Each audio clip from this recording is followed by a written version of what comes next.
ஓம் நமோ பகவதே ஸ்ரீரமணாய. நேற்றைய உரையில் ரமண மகரிஷியின் பல அறிவுரைகளை சிவப்பிரகாசம் பிள்ளையின் கட்டுரையின் மூலமாக நாம் அறிந்தோம். மனம் என்னும் தேடுதலையும் நான் என்னும் தேடுதலையும் மனத்தை ஒழித்தலையும் போன்ற பல விஷயங்களை ஸ்ரீ ரமண மகரிஷி சொல்வதாக சிவப்பிரகாச பிள்ளையின் கட்டுரை மூலமாக நாம் அறிந்தோம். தொடர்ந்து ரமண மகரிஷியின் நிகழ்வுகளை எல்லாம் நாம் பார்ப்போம். கம்பீரம் சேஷையர் என்பவர் தெலுங்கு அந்தனர். ஹைதராபாத்துக்கு அருகில் உள்ள முலுக்கி நாடு என்ற இடத்தைச் சேர்ந்தவர்.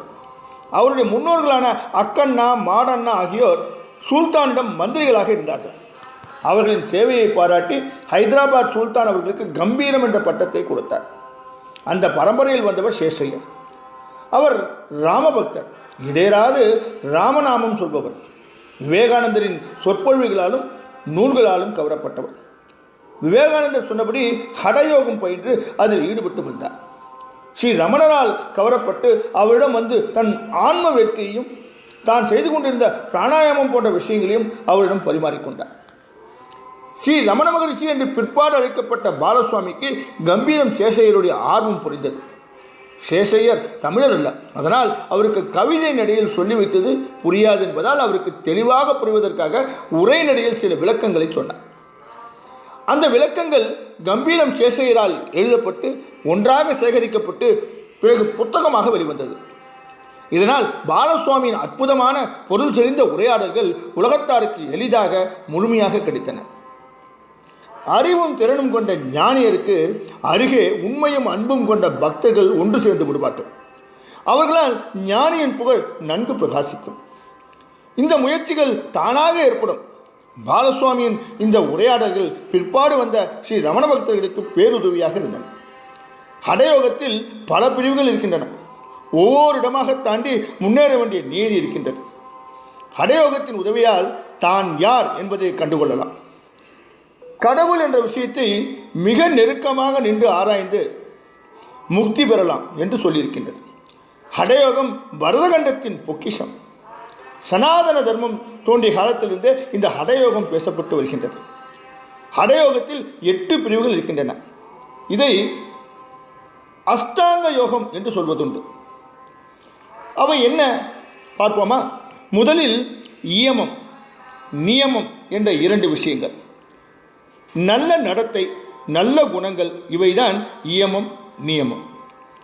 அதிர்ந்து பேசாதது, கோபமான வார்த்தைகளை இறைக்காதது, பொய் சொல்லாதது, புறம் கூறாதது போன்றவற்றோடு உணவு கட்டுப்பாடும் குறைவான உறக்கமும் பிரம்மச்சரியமும் கூட்டங்களில் கலந்து கொள்ளாது தனியாக இருப்பது போன்றவையும் இதில் அடங்கும். மூன்றாவதாக ஆசனம் சொல்லப்பட்டிருக்கின்றது. உடம்பில் நோய் இருப்பின் அது கடவுள் தேடலுக்கு எதிராக முடியும். அதில் ஈடுபட முடியாமல் போகும். தன்னை அறிதல் என்ற கேள்வி எழாது. எங்கு நோய் இருக்கின்றதோ அந்த நோயையே மனம் பற்றி கொண்டிருக்கும். எனவே நோய் வராது தடுப்பதற்காக பல ஆசனங்கள் பரிந்துரைக்கப்பட்டிருக்கின்றது. ஹடயோகம் இந்த ஆசனங்கள் மிக முக்கியமானவை என்று கருதுகிறது. வயிறு சுத்தமாக இருப்பதற்கும், கழுத்து கைகால்கள் உறுதியாக இருப்பதற்கும், வேண்டிய அளவு மூளைக்கு இரத்தம் பாய்வதற்கும், உடம்பில் உள்ள எல்லா நரம்புகளுக்கும் சீராக வேலை செய்வதற்கும் இந்த ஆசனங்கள் உதவுகின்றன. ஆசன வாயிலிருந்து தலையின் உச்சி வரை பல சக்கரங்கள் இருக்கின்றது என்றும், அவற்றை தூண்டிவிட்டால் உடம்பின் இயக்கம் சீராக இருக்கும் என்றும், அந்த சக்கரங்களை தூண்டுவதற்கு இந்த ஆசனங்கள் பேருதவி செய்கின்றது என்றும் ஹடயோகம் சொல்கின்றது. அழகிற மனதை அடக்கவும் இந்த ஆசனங்கள் பெரிதும் உதவுகின்றது. நான்காவதாக பிராணாயாமம். பிராணாயாமம் என்கின்ற ஒரு வித்தையை ஹடயோகம் கற்பிக்கின்றது. மூச்சை இடது நாசியின் வழியாக இழுத்து உள்ளுக்குள் தக்க வைத்து பிறகு வலது வழியாக விட வேண்டும். பிறகு மறுபடியும் வலது நாசியின் வழியாக இழுத்து உள்ளே தக்க வைத்து பிறகு இடது வழியாக விட வேண்டும். தகுந்த ஆசிரியரின் மூலம் சரியான கணக்குகளோடு இதை செய்ய வேண்டும் என்று ஹடயோகம் வற்புறுத்துகின்றது. இதனால் அலைகிற மனம் நிலைப்படும். சுவாசம் மனதோடு சம்பந்தப்பட்டது. மனம் ஆரவாரித்து ஆடுகிற போது சுவாசம் தாறுமாறாக இருக்கின்றது. சுவாசம் தாறுமாறாக இருந்தால் மனம் ஆரவாரித்து அலையும். எனவே மனதை நிலைப்படுத்த சுவாசத்தை சீராக்குவது மிக மிக முக்கியம் என்று சொல்லி பலவித பிராணாயாமங்களை பயிற்றுவிக்கிறது ஹடயோகம். இதை தவிர சரியான சுவாசத்தால் இரத்த ஓட்டம் சீராக இருக்கின்றது. இரத்த ஓட்டம் சீராக இருப்பது படபடப்பை குறைத்து ஒரு பக்குவ நிலைமைக்கு உடம்பை கொண்டு செல்கின்றது. ஐந்தாவதாக பிரத்யாகாரம் என்ற விஷயத்தை சொல்கின்றது. ஹடயோகம் இடையராது மந்திரஜபம் செய்தல். அப்படி செய்வதன் மூலம் மனம் அலையாமல் அதை அழுத்தி நிலைநிறுத்தல். ஓரிடத்திலேயே மனதை குவித்திருக்க முயற்சி செய்தல். மந்திர ஜபம் என்பது யானையிடம் ஒரு சங்கிலியை கொடுப்பது போன்றது. மனம் என்பது யானையின் துதிக்கை போல. மனதை கட்டுக்குள் வைக்க மந்திர ஜபம் பெரிதும் உதவுகின்றது. இந்த மந்திர ஜபமும் குருவின் மூலம்தான் கற்றுக்கொள்ள வேண்டும். கோபம், படபடப்பு, ஆத்திரம், அசூயை, தனக்குள் தோன்கின்ற பேராசை இவை மட்டும் இல்லாமல் சுத்தமாக நகர்ந்து போகவும் பிரத்யாகாரம் உதவி செய்கின்றது. அடுத்ததாக தாரணை.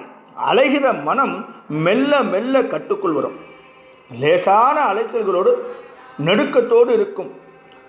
தொடர்ந்த பயிற்சியின் மூலம் அதுவும் கலைந்து மனம் ஓரிடத்தில் குவிந்து ஆடாது அசையாது இருக்கும். ஓரிடத்தில் குவிந்து உள்ளே அடங்கிவிட்டால் நேரம் போவதே தெரியாது. நேரம் சட்டென்று காணாமல் போய்விடும். 3-4 மணி நேரம் அமைதியாக உட்கார்ந்து கொள்ள முடியும். அலையாத மனத்தை ஓரிடத்திலேயே, குறிப்பாக ஹிருதயத்திலேயே நிற்க வைத்திருந்தால் மிக மிக அற்புதமான அனுபவங்கள் கிட்டும். நான் என்பது வேறு, தன் உடம்பு என்ற தெளிவு ஏற்படும்.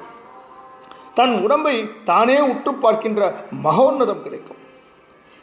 ஆனால் தன்னை மீறி எந்த செயலும் இல்லாமல் தன்னுடைய ஒவ்வொரு அசைவும் தன் கட்டளையின் கீழே நடக்கின்றது என்று தெளிவாக புரியும். தியானனைக்கு பிறகு வருவது தியானம். இந்த தியானத்தை பற்றி தொடர்ந்து நாளை பார்ப்போமா? ஓம் நமோ பகவதே ஸ்ரீரமணாய. ஓம்